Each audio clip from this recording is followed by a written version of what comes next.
कुमार सक्सेना और आप देख रहे हैं वक्त की आवाज 2020। अभी हमारी मौजूदगी है सरमा गांव में, केवाली पंचायत और कौआकोल प्रखंड और कौआकोल थाना के अंतर्गत। आपको बता दें कि बीते दिनों यानी 28 अक्टूबर की रात को एक शख्स को यहाँ पर यूं कह लीजिए कि मर्डर कर दिया जाता है। और मर्डर इस तरह से दर्दनाक किया जाता है कि मारा कहीं और जाता है और उनको बॉडी को डंप कहीं और किया जाता है।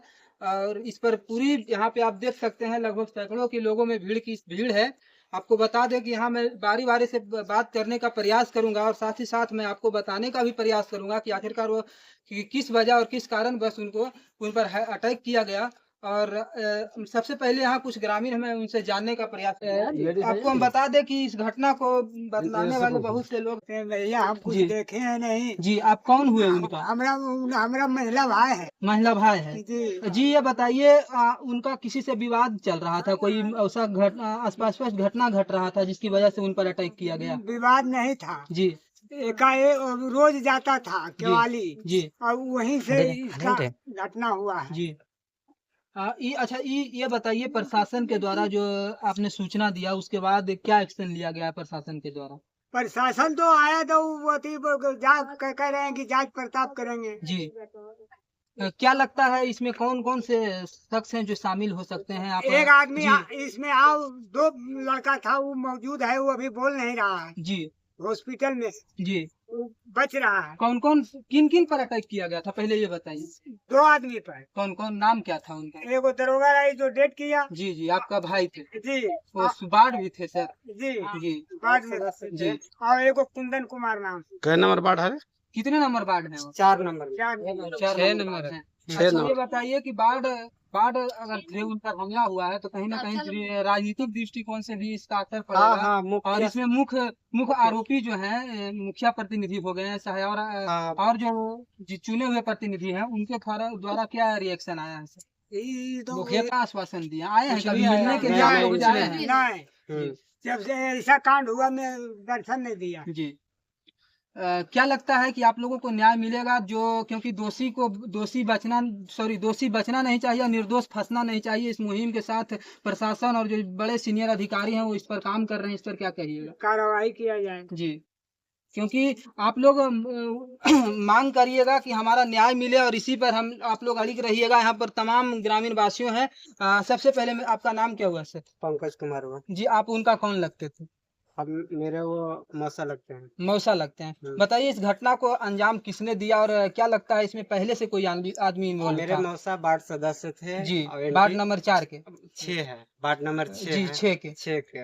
और ये जो मुखिया जो है रामजी सिंह जो है वो मुखिया के पति हैं, लेडीज मुखिया जी हैं। जी जी। रामजी सिंह जो मुखिया के पति हैं उनके द्वारा ही ये षड्यंत्र रचा गया। उनके द्वारा ही षड्यंत्र। देखिए दोस्तों, आपको बता दें कि मेरा कहना नहीं है, यहाँ ग्रामीणों का कहना है कि मुखिया के द्वारा ही षड्यंत्र रचा गया है। और विशेष हम बातचीत करेंगे कि आखिरकार कौन सी वैसी टिप्स होगी जिनके बदौलत ये मुखिया पर आरोप लगा रहे हैं। क्योंकि मुखिया एक जीते हुए प्रतिनिधि हैं और अपना प्रतिनिधित्व के दायित्व के कार्यकाल में इस तरह का घटना को अंजाम नहीं देने का प्रयास करेंगे। सर, तो ये बताइए कि मुखिया को आप कैसे जानते हैं और उस घटना को अंजाम कैसे कर सकते हैं? हमको सर पता चला है कि कुछ दिन पहले मतलब ये इनको फंड आया था 5 लाख का, कहीं का खुदाई था, वहाँ फंड आया था तो उसमें मुखिया कुछ मांग रहा था, कमीशन तो ये देने से नकार गए जी। तो इसी अगला को वही विरोध किया और फिर कुछ लोगों के साथ जो है ये रामजी सिंह है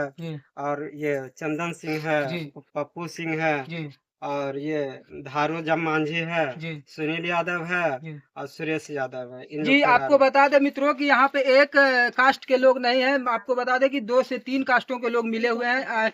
इनका द्वारा जो आरोप लगाया जा रहा है ये बतला रहे हैं कि बारी बारी से अनाउंस कर रहे हैं। ये घटना 28 अक्टूबर की है और आज 29 अक्टूबर है। आज इसको प्रशासन द्वारा अलर्ट किया गया है। कुछ देर पहले सड़क को जाम किया गया था। हाँ, सड़क को जाम किया जी, प्रशासन आकर इसको आश्वासन देकर के हटाया गया। फिर क्या बोले आए, फिर कहें कि जो भी होगा जहाँ तक होगा हम कार्रवाई करेंगे और कार्रवाई कर रहे हैं। आपको अच्छा ये नहीं लगता है कि एक जीते हुए प्रतिनिधि की हत्या हुआ है, मर्डर किया गया है, जो एक मतलब कि जीते हुए प्रतिनिधि थे, कैंडिडेट थे, उन पर अगर हमला हो जाए तो यहाँ कौन सुरक्षित है? प्रशासन जो है जो सही रूप से काम नहीं करती है। और मेन बात है कि जो ये सब जो घटना होती है जो ग्रामीण इलाका में होते हैं खास करके, तो ये सब जो घटना है ना, वो समझिए तो आपसी रंजिश कहिए इसको कि हम आपको नहीं बढ़ने देंगे, वो सोचता है हम आपको नहीं बढ़ने देंगे। कुछ दिन पहले मुखिया के द्वारा ही धमकी दिया गया है कि तुम तो 5 साल के लिए वार्ड में तुम जीते हो, लेकिन 5 साल तुम चला के दिखा दो, उसके द्वारा ही धमकी दिया गया था। मतलब आप बता दें कि यहाँ के जो वर्तमान मुखिया हैं वो एक लेडीज हैं और उनके पति हैं राम जी हैं। वो धमकी मिलता है, हम नहीं कर रहे मित्रों, इनके द्वारा कहना है कि उनको धमकी मिलता है कि 5 साल के लिए आप चुनाव जीते हैं, लेकिन 5 साल आप चुनाव को प्रतिनिधित्व मतलब कि अपना गांव को प्रतिनिधित्व करके दिखाइए, तब जानेंगे कि आप वार्ड में चुनाव जीते हैं। और आपको बता दें कि कितने दिन का बात है सर?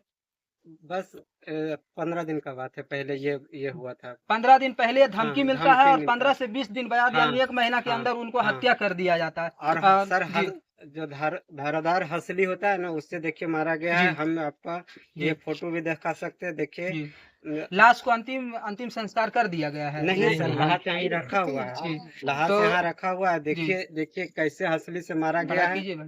हाँ, और हम आपसे और कुछ यहाँ पे लोग हैं, मैं उनसे जानने का प्रयास भी करूंगा। हम आपको लगातार कवरेज कर रहे हैं, दिखाने का भी प्रयास कर रहे हैं। मित्रों, आप बने रहिए वीडियो में। यहाँ पे तमाम बड़े जो लोग हैं, मैं उनसे जानने का प्रयास करूंगा। सर, आप कौन है? आपका नाम यहाँ जी, इस तरह का घटना जब होता है तो कहीं न कहीं जीते हुए प्रतिनिधि से लेकर जो इंगेजमेंट पब्लिक होते हैं उन पर भी एक डर का खतरा मंडरा जाता है। आप कहने का आप 21वीं सदी में जी रहे हैं सर, लेकिन अभी भी वो पहले वाला राज ढाक और ये फिर यूं कह लीजिए कि गुंडागर्दी वाला राज अभी भी चल रहा है। इस पर क्या कहेंगे? तो सर जांच में तो घेरे बिंदु में है, अगर जांच करने के बाद ही कहा जा सकता है जी, लेकिन अभी हम क्या कर सकते हैं। लेकिन ऐसी बात नहीं, प्रशासन अपना काम तो कर ही रही है और प्रशासन करने के बाद में ही अपना कुछ विकल्प बताएगा। अभी इस पर तो हम कुछ नहीं कर सकते जी। हम आइए दिखाने का प्रयास करते हैं कि किस तरह से इनको अटैक किया गया था। कल की घटना है और उसके बाद से इनको यहाँ ला करके रखा गया है। और आपको बता दें कि कोई भी खबर चलाने से पहले इनको थोड़ा सा हटाएंगे और हम दिखाएंगे, कैमरामैन वालों से कहेंगे कि इनको दिखाइए किस तरह का घटना को अंजाम दिया गया है। क्योंकि इस तरह से अगर आप किसी को दीजिएगा और इस 21वीं सदी में अगर ये घटना घटता है, किसी जीते हुए प्रतिनिधित्व पर हमला होता है, तो क्या प्रशासन की लापरवाही हो सकती है? प्रशासन की डर जो है क्रिमिनल लोगों पर से सर से उठ के इस वजह से इस घटना को अंजाम दे रहे हैं, या फिर खौफ नाम का कोई डर नाम का कोई चीजें नहीं है? देखिए, हम लोग हैं जो स्वतंत्र मतलब एक रूप से जीना है, सभी को संविधान में लिखा हुआ सबका राइट है कि हम भी इलेक्शन लड़ सकते हैं, आप भी इलेक्शन लड़ सकते हैं। लेकिन एक प्रतिनिधि दूसरे प्रतिनिधि को इस तरह से टारगेट किया जाएगा तो बताइए, यहाँ तो भय का माहौल बन जाएगा। और क्या होगा, उससे क्या होगा कि फिर उससे क्या होगा कि ज्यादा क्राइम बढ़ेगा, और ज्यादा क्राइम बढ़ेगा तो देखिए आज बेफिक्र होके जिस तरह से मारे, हंसली से मारा गया, जो जिसे कोबा काटता है यानी ताली छेदने का काम करता है पासी समाज के लोग, उससे अटैक किया गया और पूरा हाथ पैर को बांध के सिर्फ माथा पे मारा गया है पूरा। मतलब इस तरह से अटैक किया गया कि इनको मतलब छोड़ेंगे नहीं और फिर दोबारा जीवित होकर लौटे ना, ताकि सारा जो पाखंडी लोगों का ग्रुप था उसका नाम या फिर लीकेज ना हो। लेकिन पूरी तरह से प्रशासन जो है अलर्ट है, उसकी जांच की जा रही है। जी, मुखिया द्वारा क्या रिएक्शन आया सर? जरा अभी तक सर एक फोन नहीं आया मुखिया के द्वारा। कुछ लोग बोल रहे थे कि मुखिया लोग आए थे कल, 10 मिनट मिले, उसके नहीं सर, हम लोग यहाँ नहीं थे। दूसरा प्रतिनिधि जो घायल था, सेकंड प्रतिनिधि, उसको बच रहा था, वो एविडेंस देना चाहता है, वो उसका साक्ष्य मिटाने के लिए वो आया था कि उसको कहीं ले जाकर फिर से उसको भी मार दे। वो भी अभी घायल रूप में है। कहाँ पे है वो अभी पटना में है, साई में, नवादा में साई हॉस्पिटल। हम आपको बड़े अधिकारियों से कहना चाहते हैं कि जो साई हॉस्पिटल में जिनका ट्रीटमेंट चल रहा है उनको बेहतरीन ढंग से इलाज हो, ताकि जो सच जो है सामने दुनिया के सामने आ सके, और जो निर्दोष व्यक्ति को फंसाने का प्रयास किया जा रहा है वो कम से कम इस दायरे से बाहर निकल सके। और क्या क्या बात हुआ है सर, विशेष बताइएगा। विशेष तो हमने जानता है, मगर बात वो है कि मुखिया द्वारा है कि धमकाने का कोशिश कर रहा है, क्योंकि जो मृतक वार्ड है उनसे अभी तक मिलने के लिए नहीं आया। फोन किया कि कैसे क्या हुआ नहीं हुआ, अभी तक कोई देखा ही नहीं। अच्छा, अब क्या कीजिएगा? अब तो इनका जो होना था हो गया। अब आप लोग या धरना प्रदर्शन दीजिएगा या फिर आपने उस मांग का प्रस्ताव रखिएगा या फिर कहीं ना कहीं मुखिया जी जो किए हैं उस कारनामे को आप लोगों को आप लोग पूरे सिरे से उठा करके उसको अंजाम देने का प्रयास कीजिएगा। हम तो सरकार से यही मांग करते हैं कि प्रतिनिधि के ऐसा घटना होता है तो आम आदमी कहाँ सुरक्षित है जी। मान लीजिए हमारा जो जनप्रतिनिधि एक गांव का एक समाज का जो ऐसा व्यक्ति कर्मठ व्यक्ति था, उस समाज में पूछ लीजिए, मतलब ये किसी से न बैर रखने वाले थे ना तो दुश्मन, आदम सब समाज इनको चाहते थे। अब बताए ऐसा व्यक्ति को आप ऐसे करके मारिएगा, दिन दहाड़े हंसली से मारिएगा, कत्ल करके कहीं फेंक दीजिएगा तो क्या समाज में मैसेज जाएगा? तो नवादा जिला के अंतर्गत ब्लॉक में वहाँ जब घटना घटा तो वहाँ सब सारे लोग आए, बड़े बड़े नेता आए, बड़े बड़े विपक्ष आए, उन्होंने अपना प्रस्ताव दिए, पक्ष और विपक्ष दोनों का राय लिए और वहाँ से एक मुजरी एक शायद अलग शेड्यूल कास्ट के लोगों को बता देना चाहते हैं, नंदू पासवान को मुजरिम के तौर पर देखा जा रहा है। और सारा पक्ष और विपक्ष का दोनों का देखिए और जो सही चीज निर्णय है उस पे आप काम कीजिए। निर्दोष फंसना नहीं चाहिए और दोषी बचना नहीं चाहिए सर जी। हाँ। अच्छा, ये तो हुआ आपके मुद्दे राजनीतिक और पॉलिटिक्स की बात है। अब हम बात करते हैं मुद्दे की। अगर इनकी घटनास्थल पर ले जाते मौत हो गई, इनके पीछे बहुत से आशे थे, मतलब कि बच्चे थे, पत्नी थी, परिवार था, समाज था, उनको छोड़कर ये चले गए। लेकिन इनकी भरण पोषण के लिए अब कौन जिम्मेदार उठाएगा और इनके लिए सरकार कब गुहार लगाएंगे? क्योंकि बिहार एक ऐसी राज्य है, आपको पता होगा कि जब न्याय मिलता है आप गुहार लगाइएगा तो न्याय मिलने में 10 से 8 साल 12 साल 10 साल लग ही जाते हैं, तब जाकर आपको न्याय मिलेगा और उचित लड़िएगा, तब छोड़ दीजिएगा तो फिर जो अपराधी होते हैं वही बरी होकर के रोड पर घूमने का प्रयास करते हैं।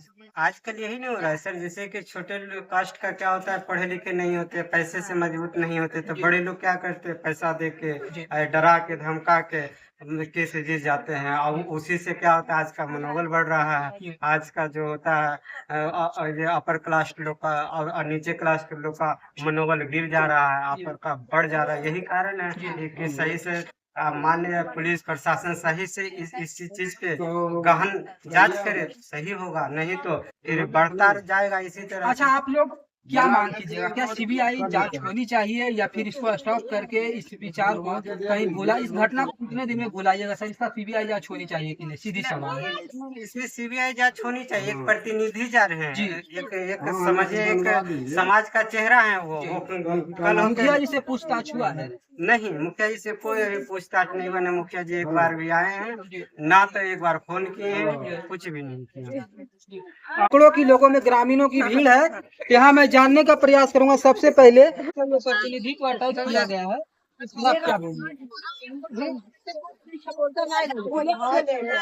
जब से बाढ़ में जीते हुए हैं बाढ़ में के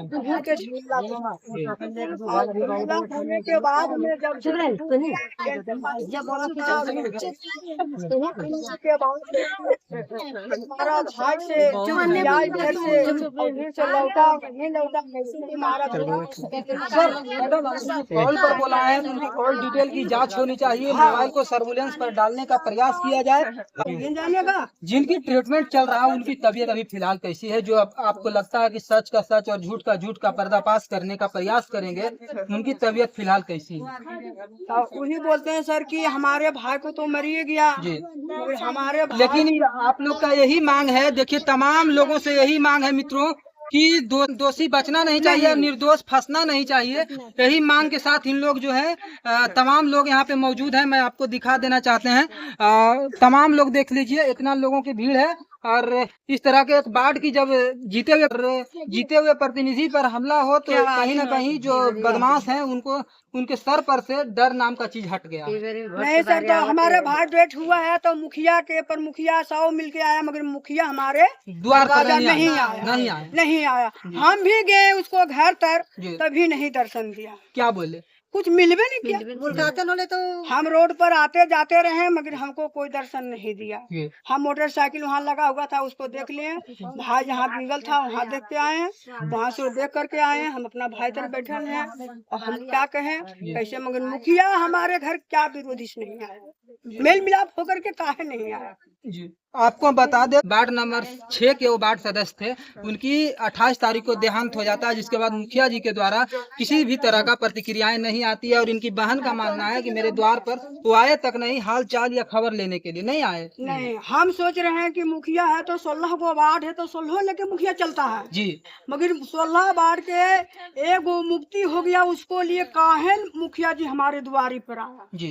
तो कैसे हमारे भाई भी सरकारी है,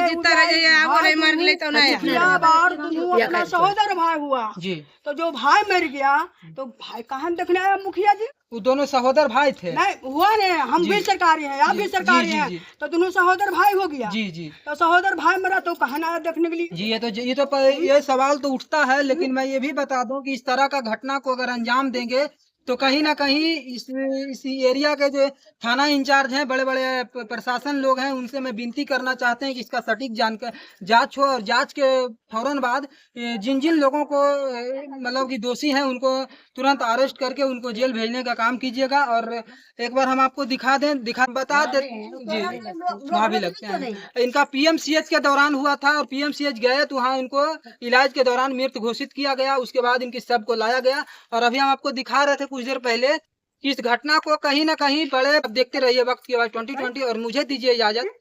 थैंक यू, नमस्कार।